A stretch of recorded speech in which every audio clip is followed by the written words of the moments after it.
Hey guys, I hope you've had a great week. We are in week 2 of our series, Love, Hate. And this week, Catherine's going to be bringing us the message. So without further ado, here she is.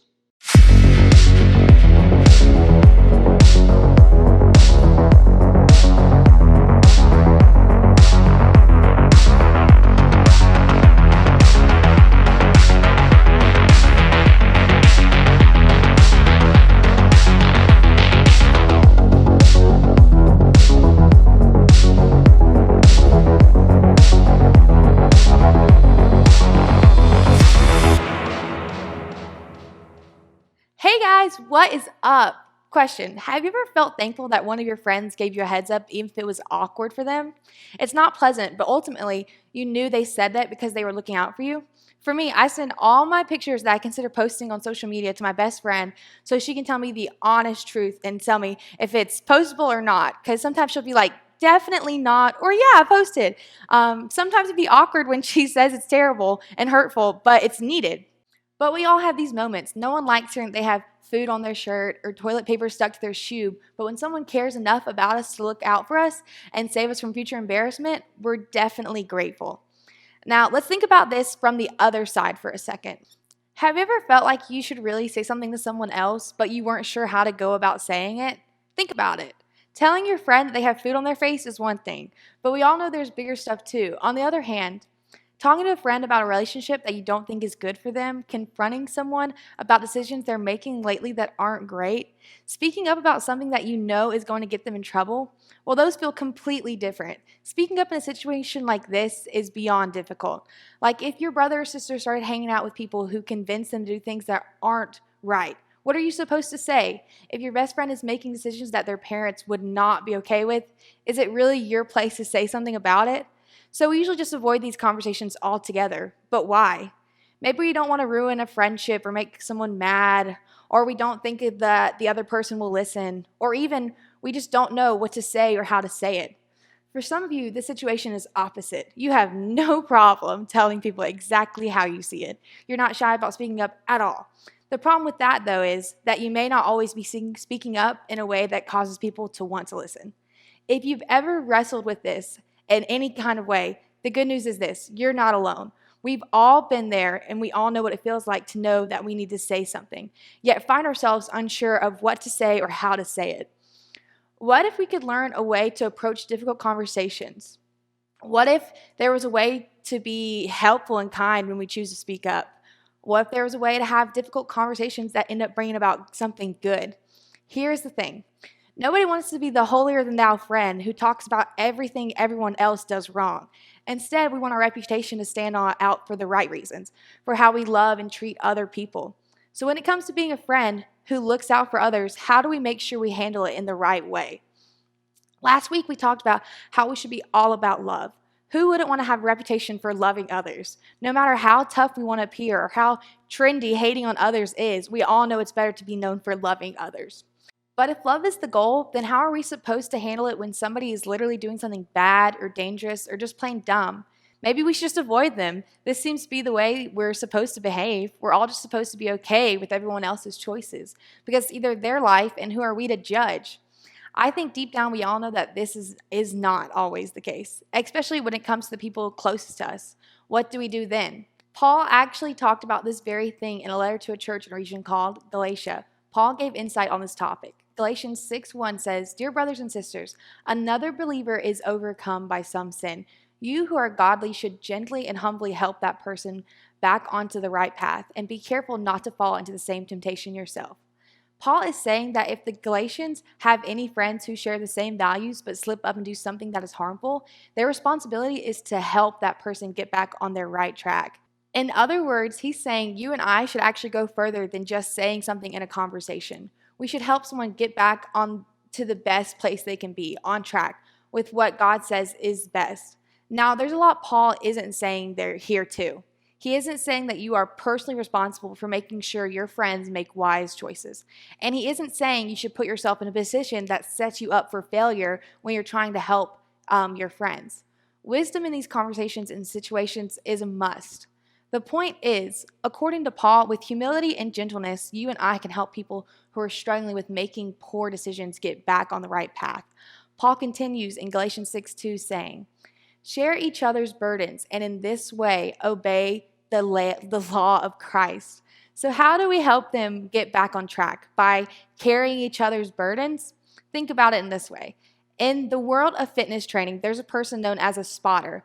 A spotter is there to help get the weights off when it's too heavy on somebody and the person doing the lifting is no longer able to lift the weight on their own. When that happens, the spotter carries that weight too. They carry the burden of the barbell along with the person doing the lifting. That is what we're supposed to do to help people get back on the right path. Paul cared deeply about the people of Galatia, which is why he wrote what he did. He knew that the most loving thing to do isn't always the easiest thing to do. But we owe it to each other to speak up because the truth is we need each other, not just to point out where others may have gotten off track, but to come alongside them and help them carry the burden of getting back to the best place they should be. In other words, Jesus' followers must do that same thing and speak up and point out what's wrong. We must make ourselves available to be the spotters in the lives of others, to help make right where things have gone wrong. We don't just point fingers, we share burdens. Again, some of us are like, I'm not afraid to speak up. I don't care what people think. For those of us who feel that way, Paul snuck in 2 words that would be helpful to keep in mind when it comes to having these conversations. He said we should be gentle and humble, meaning what we say is just as important how we say it. The loving act is to not sound judgmental, arrogant, or self-righteous. Being kind, helpful, and encouraging shows people that we want to help them with a loving heart. Hard conversations aren't easy, but avoiding a hard conversation isn't loving either. And enjoying a hard conversation by making someone look bad and feel terrible over what they've done is not loving either. In fact, the conversation isn't really the point. The point is learning to ask this question: am I showing love in how I'm treating this person? Love pushes us to talk about difficult things, and love also pushes us to talk about the difficult things in a kind and compassionate way, because that's what love does. It shares the burden by caring about the person who is carrying it and not about ourselves. So what is this supposed to look like? How can you get to put this into practice this week? Some of you might be thinking about a friend you need to have a conversation with. Well, what should you do? Well, if you're going to choose to be known for your love for others, then when it comes to what you say and how you help others, remember this: let love be your filter. You already know how filters work. Choose a filter on Snapchat or Instagram, and no matter where you look, it changes what you see. The same is true for choosing love as a filter. No matter where you look, no matter who is in your camera, you see them differently. You won't be known for love if the way you handle hard conversations and treat others is not loving. So when it comes to helping friends who are heading in an unhealthy direction, you can become known for love by filtering your words and actions through love. When we help someone make a difficult choice than they have been making, we do it even if it makes us feel totally awkward in the moment. When we encourage someone else to change his or her behavior, we need to do it in a loving way, not a judgmental way. When we see someone take a step in the right direction, we should encourage and celebrate them. Why? Because we love them. That's what love does. So what exactly should a filter of love be applied to? Here are a few ideas. Let love be the filter for your involvement. When you aren't sure if you should get involved in a friend situation, ask yourself, what's the most loving thing I can do? Use this question as a filter for your next step. This provides a check for your motives and reminds you that they should be rooted in love. If the loving thing to do is to get involved to help someone get back on the right path, then you'll know to take a next step.